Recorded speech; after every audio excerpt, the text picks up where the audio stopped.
Mesdames et messieurs, bonsoir, merci de nous rejoindre en direct de Al24 News pour un nouveau numéro de l'Échiquier international. Aujourd'hui, direction Grenade en Espagne où se tient le sommet de la communauté politique européenne, la CPE. Cette initiative est lancée par le président français pour élargir le cercle européen au-delà des 27 pays de l'Union européenne. Les participants se plancheront une fois de plus sur les questions de l'immigration de l'Ukraine pour davantage de soutien et surtout sur le nouveau foyer de tension en Europe, le Nagorno-Karabakh, sur un autre front à Sotchi, en Russie bien précisément.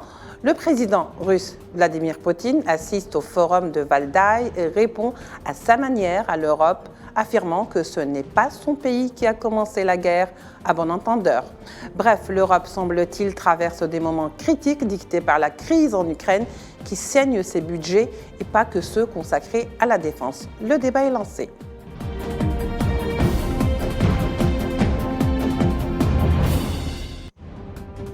Alors, pour lancer le débat aujourd'hui, nous recevons avec beaucoup de plaisir nos deux invités. Pour commencer, Badis Nissa, en direct par Skype depuis Paris. Vous êtes analyste des questions politiques et internationales. Bonsoir et merci d'être avec nous.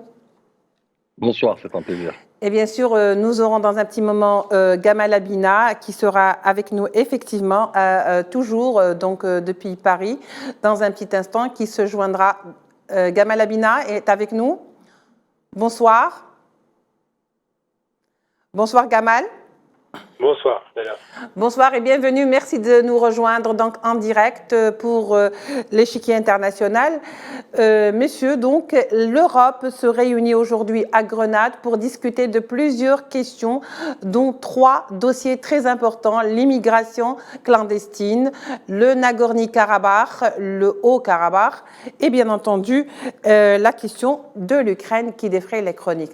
Alors, l'Europe, une fois de plus, réunie au chevet de l'Ukraine, encore l'Ukraine, l'Espagne qui accueille donc un sommet européen et des représentants de l'OTAN pour examiner la question du soutien à l'Ukraine, entre autres, bien sûr, sujet brûlant. Combien de sommets faut-il à l'Europe, Badis Nissa, pour que l'Occident contente l'Ukraine? Écoutez, tout d'abord, il faut rappeler que cette CPE, donc la communauté européenne, politique européenne, est une structure informelle. Donc effectivement, c'est une caisse de résonance on va dire, plus élargie, qui permet peut-être une attitude de négociation un peu plus large, ou peut-être aussi une antichambre pour pouvoir, avant même, comme pour la politique de l'immigration, en tout cas la nouvelle réforme que les ambassadeurs de l'Union européenne ont plus ou moins convergé, permettra peut-être de la mettre à l'épreuve. Mais toujours est-il, oui, effectivement, vous l'avez rappelé que sur l'agenda, il y a ces dossiers brûlants, donc notamment aussi, faut-il rappeler la question des Balkans, à savoir entre le Kosovo et la Serbie, où il y a effectivement des conflits.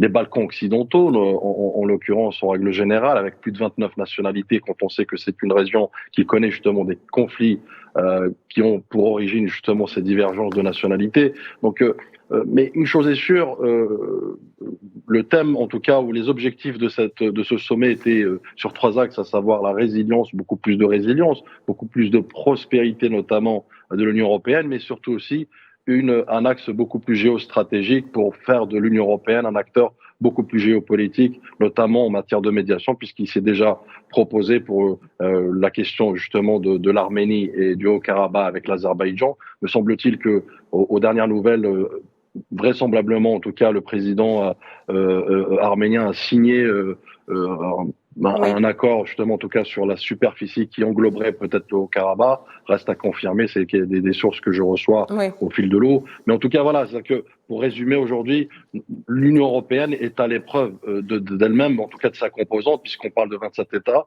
Puis peut-être aussi, à terme, à la demande d'Emmanuel Macron, peut-être un élargissement stratégique. On pourra en parler par la suite à travers ces Balkans occidentaux. Justement, le but de cette rencontre ou de ce sommet, c'est d'élargir un petit peu, si vous voulez, le cercle même européen, en plus des 27 qui existent déjà. Gamal Abina, alors tous les sommets il n'y a pas un sommet qui s'est fait, européen, qui soit économique, d'ordre politique, les G20, le G7, qui ne parle pas de l'Ukraine et qui ne parle pas justement de l'aide supplémentaire à l'Ukraine. Alors combien faut-il de sommets justement pour pouvoir aider cette Ukraine, d'autant plus que tout le monde parle de l'aide militaire et dans le sillage, on a complètement oublié qu'il existe la voie du dialogue. On ne parle plus de dialogue en Ukraine. La problématique de ces sommets qui se succèdent, c'est qu'ils veulent valider une position qui n'est pas européenne, en réalité c'est une position américaine, de soutien indéfectible à l'Ukraine. Alors évidemment, l'Europe dit que pour la première fois depuis la Seconde Guerre mondiale, il y a une guerre en Europe, ce qui n'est pas tout à fait vrai puisqu'ils ont oublié la Yougoslavie. Et surtout, cette position très offensive n'ouvre pas la possibilité à des dialogues puisqu'effectivement, l'alimentation de la guerre par l'argent, par des armes de seconde main, je le rappelle tout de même, c'est pas non plus le top du top de la technologie, qui sont envoyées à l'Ukraine, alimentent une guerre qui continue à coûter beaucoup de vies inutiles, alors que on aurait pu, si l'Europe était cohérente et si l'OSCE avait fait son travail, immédiatement revenir à la table de négociation sur la question de ces fameux accords de Minsk qui avaient été paraphés par les Européens, il faut pas l'oublier. Donc aujourd'hui, ils sont dans une politique un petit peu de va-t-en-guerre, malheureusement, une politique jusqu'au boutiste, dans l'espoir, un vain espoir que la Russie recule ou qu'elle s'effondre. Alors sur un plan économique, c'est un échec, on le sait déjà, mais sur un plan politique, la Russie ne reculera pas pour deux raisons. Parce qu'il y a un bras de fer qui va jusqu'au bout de son terme, à savoir c'est une question de principe et d'honneur pour les Russes, et du côté européen, c'est à peu près la même idée, et surtout parce que le redéploiement de la Russie sur ses frontières fait peur à l'Europe, c'est vrai, mais pas seulement, garantit un retour d'un nouvel empire russe qui est en train de se mettre en place. Donc tous ces éléments font que personne ne veut entendre parler de négociations ni de paix. On ne consulte pas les peuples, il faut le rappeler tout de même, c'est intéressant de voir qu'il n'y a pas de sondage sur ces questions-là. Aucun peuple européen n'a été interrogé là-dessus depuis 1 an et demi, enfin 1 an maintenant.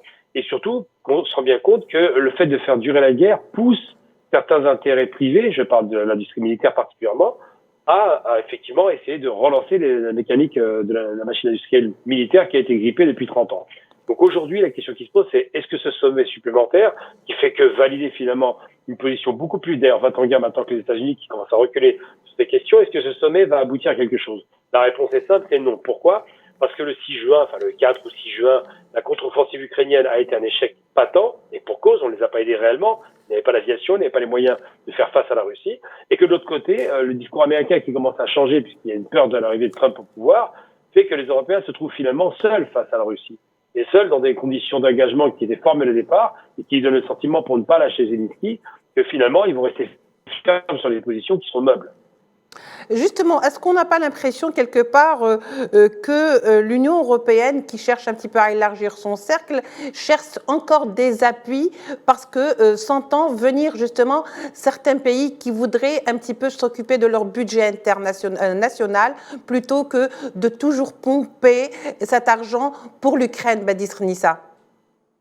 Écoutez, j'aimerais rebondir sur un autre point, effectivement, oui, sur cette aide à l'Ukraine, puisque faut-il rappeler aussi qu'aujourd'hui, Washington connaît une crise politique majeure, à savoir une première dans son histoire, quoique c'est arrivé en 1910, mais le speaker qui, dans l'organigramme du pouvoir américain, est la troisième personne, quand même, faut-il le rappeler, a été destitué, a été effectivement évincé. C'est une première, en tout cas dans l'histoire, qui risquerait d'avoir des répercussions néfastes et négatives vis-à-vis de l'aide américaine au profit de l'Ukraine, ne serait-ce que déjà par le leadership. C'est pourquoi d'ailleurs l'Union européenne, aujourd'hui à travers ce CPE, ce sommet, essaye tant bien que mal de peut-être de pouvoir relever ce défi, à savoir reprendre le leadership tant attendu depuis le temps, notamment vis-à-vis des États-Unis, mais surtout aussi honorer cette aide abyssale qui aujourd'hui se dessine, se profile, mais qui aussi a fait la différence sur le terrain, puisqu'on voit qu'effectivement, ni cette contre-offensive de l'Ukraine n'a marché, ni les négociations n'ont été amorcées non plus. Donc oui, j'ai envie de vous dire, c'est le nerf de la guerre aujourd'hui, c'est ce dossier ukrainien avec cette guerre longue et surtout cette lassitude de certains pays. Nous commençons à déceler certaines divergences. En certaines Pologne, oui. Absolument, puisqu'il y a eu ce nouveau gouvernement qui a émergé, qui effectivement a tout de suite donné le là en s'opposant à toute aide au profit de l'Ukraine, que beaucoup de pays d'ailleurs aujourd'hui, au sein même de l'Union européenne, à petite voix, trouvent que c'est une aide aveugle, un soutien irrationnelle parfois même, vis-à-vis de l'intérêt de l'Union européenne, vis-à-vis aussi de l'Europe dans sa globalité, vis-à-vis d'autres pays comme la Turquie, d'ailleurs qui est absente aujourd'hui, faut-il le rappeler, à ce sommet, comme d'ailleurs le président de l'Azerbaïdjan. Donc, si vous voulez, cette Ukraine aujourd'hui, tant bien que mal que cette aide, d'ailleurs même de la France, en premier lieu pour des raisons stratégiques et de leadership, en tout cas escomptée et souhaitée de la part d'Emmanuel Macron, diverge aujourd'hui, et c'est elle-même qui est la source de cette dissonance et cette scission parfois même au sein même de la politique de l'Union européenne. Toujours est-il, encore une fois, elle est aujourd'hui aussi phagocytée, elle est aussi minée par d'autres aspects, comme l'aspect du Kosovo avec la Serbie, donc ce conflit latent. Il y a des dislocations. Aussi souligné, absolument, comme vous l'avez souligné également avec le Haut-Karabakh. Donc, autant de défis pour une CPE naissante qui, à peine arrivée déjà, est confrontée à gérer des dossiers complexes, et notamment surtout stratégiques et géostratégiques sur du long terme. Tout à fait. Alors, messieurs, je vous propose quand même d'écouter ce sujet et de voir avec nous signer Safwan Ben Sabri, pour ensuite reprendre le débat. C'est à Grenade que se réunissent les pays membres de la communauté politique européenne, composée des 27 de l'Union européenne et leurs voisins, dont l'Azerbaïdjan, l'Ukraine, la Turquie, entre autres, pour un total de 47 pays. Plusieurs sujets de premier ordre seront à la table des matières pour ce sommet qui intervient dans un contexte européen et international sujet à des tensions multiples. Crise migratoire, guerre en Ukraine, conflit dans le Haut-Karabakh, des sujets qui rassemblent et d'autres qui divisent, preuve en est la double absence de la Turquie et de l'Azerbaïdjan au sommet. Ukraine, Arménie et Kosovo, 3 foyers de guerre aux portes de l'Europe qui viennent casser le mythe de l'îlot de paix européen. D'autant plus que ces 3 foyers se trouvent à des frontières civilisationnelles et menacent ainsi directement les intérêts européens. L'Ukraine concentre une bonne partie des préoccupations des leaders européens. L'aide allouée à Kiev pourrait être une victime collatérale de la guerre interne chez les républicains américains qui viennent de démettre le chef de la Chambre des représentants suite à un désaccord sur le financement de l'effort de guerre ukrainien. En cas de paralysie américaine, l'Europe pourra-t-elle prendre le relais? Rien n'est moins sûr. Actuellement, les 27 fournissent ensemble plus que les États-Unis, mais Washington reste le leader de l'Occident. Un changement de cap américain pourrait mettre l'Europe en mauvaise posture. D'autant plus que les 27 ont d'autres sujets de premier ordre. La question migratoire menace la stabilité européenne, alors que Lampedusa fait face à l'une des plus graves crises de son histoire.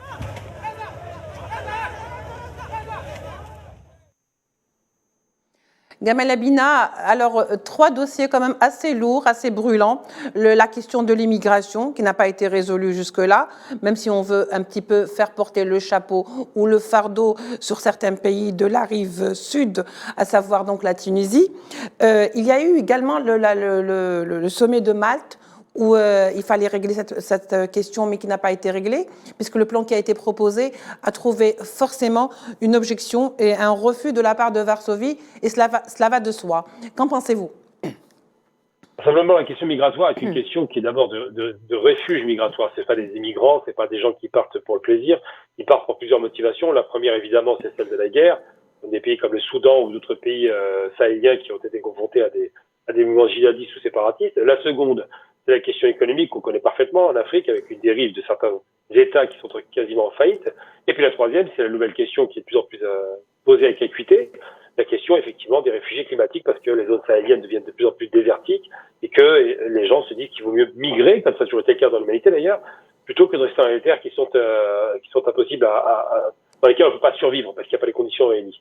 Donc ces questions-là sont abordées de façon un peu légère parce qu'on parle beaucoup effectivement de réfugiés économiques, moins de réfugiés climatiques, encore moins de réfugiés de guerre, alors qu'il faut rappeler quand même que Sarkozy a fait la guerre en Libye et que ça a libéré au minimum 1 million de subsahariens qui avaient un travail en Libye stable et qui se retrouvent maintenant désœuvrés. Donc ça pour dire que ces questions migratoires, la forteresse Europe espère les déléguer à l'Afrique du Nord. Ils avaient la Libye qui faisait le travail dans un premier temps. Ils demandent à la Tunisie, qui est dans une situation économique extrêmement difficile, de faire ce même travail en la payant, ce qui a été refusé par Khalid Saïd. Ils demandent au Maroc en verrouillant au niveau de Ceuta Melilla, mais pas seulement, au niveau du détroit. Bref, ils veulent faire une police des frontières du Sud, moyennant finance, comme ils l'ont fait avec la Turquie, où ils ont, pour empêcher l'arrivée de 3 800 000 réfugiés syriens, payé 6 milliards de dollars. 6 milliards de dollars, vous imaginez le montant. Donc les Turcs, effectivement, se sont pleinement satisfaits de cet accord, mais maintenant veulent faire partir les Syriens à nouveau en Syrie. Et la question de l'Afrique du Nord, c'est c'est pas nécessairement d'ailleurs les subsahariens qui vont en Europe. Il y a aussi des gens qui, comme on dit, haraga, qui veulent partir, ça arrive. Et surtout parce que l'Afrique du Nord n'a pas les structures pour faire face à un afflux migratoire massif qui ira en direction de l'Europe. Évidemment, c'est un îlot, une forteresse qui fait rêver pour certains, un miroir aux alouettes pour d'autres, mais une chose est certaine, c'est que l'Europe se retrouve coincée à devoir ou payer ou bloquer. Et si elle bloque, il y a une question humanitaire qui se pose, évidemment, on l'a vu avec Lampedusa ou les bateaux qui ont coulé littéralement avec des centaines de morts, et puis surtout se rappeler qu'il y a des milliers de morts par an, aujourd'hui observés en Méditerranée. On n'a pas le chiffre exact. Mais effectivement, c'est pas quantifiable parce qu'on n'a pas personne pour faire les statistiques. Il y a beaucoup de morts et que ça devient un vrai problème, non seulement de morale humaine, et puis surtout un problème futur qui va s'aggraver. Si l'Afrique ne se développe pas, si on ne fixe pas les populations, il y aura un véritable afflux massif du sud vers le nord. Donc ces questions sont posées avec beaucoup d'acuité. Les réponses ne seront pas les réponses sécuritaires, on le sait très bien. Très bien. Badis Ramnissa, alors ces conflits qui éclatent, le conflit par exemple du Nagorno-Karabakh aujourd'hui, c'était un vieux conflit qui aujourd'hui ressurgit et refait son apparition. C'est un petit peu l'Europe qui est rattrapée par sa mauvaise gestion dans le règlement de certaines failles de tension en Europe. Comme je l'avais dit auparavant, effectivement, l'Union européenne n'a que deux mots, donc que de concepts. En tout cas, aujourd'hui, ça a été démontré effectivement dans la gestion de plusieurs dossiers complexes, même des dossiers parfois simples, en matière de convergence de politique et de stratégie, notamment énergétique, nous l'avons vu. Et d'ailleurs, beaucoup de pays européens s'accourent vers des négociations en dessous de table et parfois officielles, parfois officieuses, parce que l'hiver, comme vous le savez, approche à grands pas et l'hiver sera rude, il sera certainement froid. Donc, il y a cette question énergétique, cette question alimentaire, cette question stratégique et notamment sécuritaire, tant par la gestion du flux migratoire, mais également la gestion sur l'aspect lutte antiterroriste, que ce soit sur le territoire européen ou en dehors de ses frontières. Mais toujours est-il, c'est une Union européenne qui essaye, en tout cas aujourd'hui peut-être par cette proposition d'élargissement d'Emmanuel Macron, que je rappelle au passage, avait fait volte-face, qui a connu un virage à 180 degrés, puisque en 2019, il répondait d'un non catégorique à une question sur cet élargissement, cette proposition d'adhésion des pays du Balkan occidentaux. Aujourd'hui, il revient, en tout cas depuis mai dernier, à Bratislava, ou en Slovaquie, où il avait évoqué cette question d'adhésion stratégique, notamment par ces pays, parce que effectivement, la question ukrainienne a imposé une nouvelle donne, à savoir proposer une espèce de OPA, donc une offre publique d'achat, une espèce d'adhésion accélérée ou d'adhésion en tout cas à contresens pour qu'ils puissent justement éviter par lassitude ou par dépit que ces pays même aillent vers la Russie ou vers la Chine même. Donc, vous voyez bien qu'il y a aussi une volonté de vouloir créer un agenda stratégique pour répondre à des questions où il y a une divergence abyssale entre les pays européens. Donc, autant de facteurs qui font qu'aujourd'hui, il y a une espèce d'approche pour repenser, pour remodeler, pour refonder même le modèle de gestion de l'Union européenne. Maintenant, je reviens un peu sur le flux migratoire, comme je l'ai évoqué, si vous me permettez. Dans un premier temps, les ambassadeurs sont réunis hier. Les ambassadeurs de l'Union européenne, en tout cas, sont arrivés à une espèce de consensus sur cette réponse politique, entre parenthèses, sur la migration, notamment clandestine. Il faut rappeler que sur cette question, l'Union européenne s'extrémise davantage, puisque nous l'avons vu d'ailleurs par les outputs, en tout cas les conclusions qui seront adoptées certainement, puisqu'elle sera soumise au Parlement. Mais aujourd'hui, c'est une phase test à travers cette CPE pour pouvoir voir la véracité, la faisabilité, quand on sait qu'effectivement, elle s'extrémise, puisque nous avons constaté une espèce d'évolution négative, puisqu'il y a ce fameux pacte un pacte asile et migration, qui prend en fait des allures de espèce de stratégie restrictive et une stratégie aussi proactive en matière de gestion de demandes d'asile, puisque aujourd'hui il est question aussi de prolonger la détention provisoire, notamment des migrants en dehors des frontières européennes à 40 semaines, et puis ce cahier des charges un peu simplifié pour permettre effectivement le traitement parfois même sommaire, arbitraire de certains dossiers ou de demandes d'asile. Donc c'est pour vous dire qu'effectivement, même s'il y avait une réticence dans un premier temps de l'Allemagne pour des raisons d'ailleurs humanitaires, entre parenthèses, par la suite Ça fait de de courte l'Italie, durée. puisqu'elle reprochait l'Allemagne de financer des ONG qui portaient secours à ces mêmes migrants, donc ça, c'était un peu un cycle sans fin. Donc aujourd'hui, ils sont arrivés à une conclusion qui quand même dénote une espèce de certaine inquiétude en matière de gestion du flux migratoire, mais surtout aussi de politique migratoire, quand on sait que c'est une réponse commune de l'Union européenne face à ce flux migratoire. En tous les cas, chose est sûre, c'est que juste à côté, il nous reste bien 5 minutes, donc on va essayer de faire vite. Donc, Poutine, le président russe Vladimir Poutine, lui, par contre, a animé le forum de Valdai, donc dans la ville de Sochi, où il disait clairement que ce n'est pas son pays qui a commencé la guerre, qu'au contraire, la Russie essayait d'y mettre fin. C'était un message quand même assez clair, Gamal Abina, en direction de l'Europe, et qui est en train de renforcer encore davantage et davantage militairement l'Ukraine.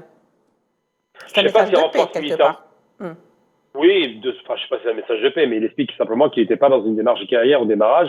Il a signé des accords à Minsk, on est au courant, que 8 ans plus tard, il ne s'est rien passé, bien au contraire, dégradation, que l'Europe a poussé son avantage.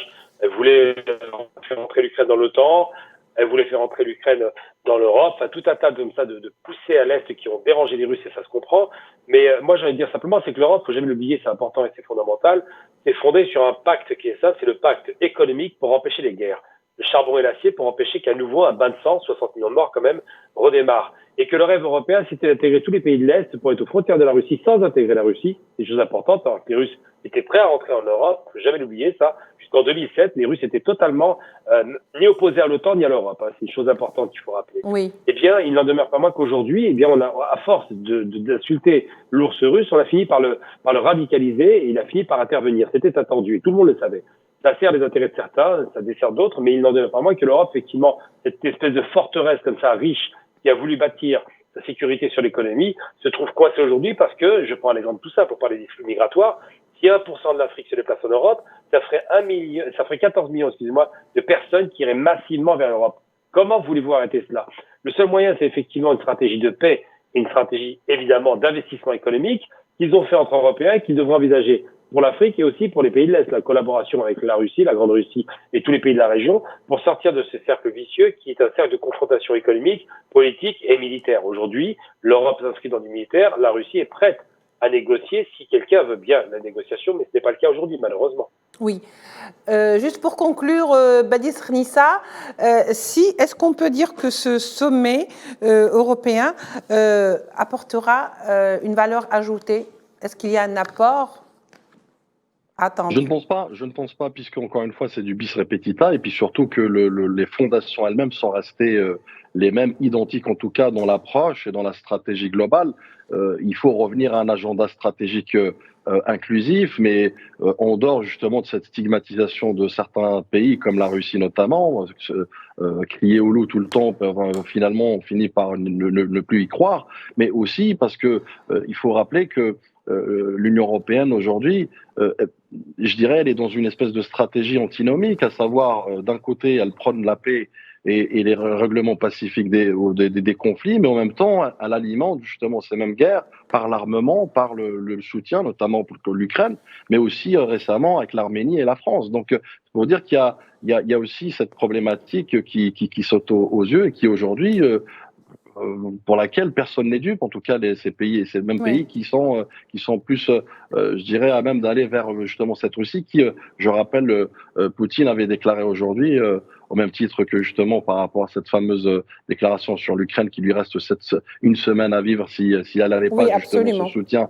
aveugle de l'Union européenne, mais en même temps, il avait évoqué cette volonté à vouloir faire émerger un nouveau monde avec des nouvelles règles, avec un intérêt commun, collectif, respectueux, dans un espace de débat, un contexte favorable justement au débat, au dialogue entre les nations, pour qu'on puisse justement relever ces défis. Mais en même temps, l'Union européenne, comme je l'ai dit, elle est une espèce de flashback à un retour vers la logique justement des blocs et cette sphère d'influence qu'elle aimerait créer au détriment, aux dépens de d'autres pays, notamment comme la Russie et la Chine. D'ailleurs, dans le même ordre d'idée, le président russe Vladimir Poutine a déclaré depuis Sochi, Valdai, que justement l'Union européenne est en train de créer un nouveau rideau de fer avec la Russie. Peut-être allusion faite à cette guerre froide. Mesdames et messieurs, je rappelle qu'était avec nous Badis Nissa, donc analyste des questions politiques, spécialiste des affaires étrangères. Était avec nous également en direct de Paris, Gamal Abina, analyste des questions internationales. Je vous remercie de nous avoir prêté attention. On se retrouve demain pour un nouveau numéro de l'Échiquier international. Au revoir.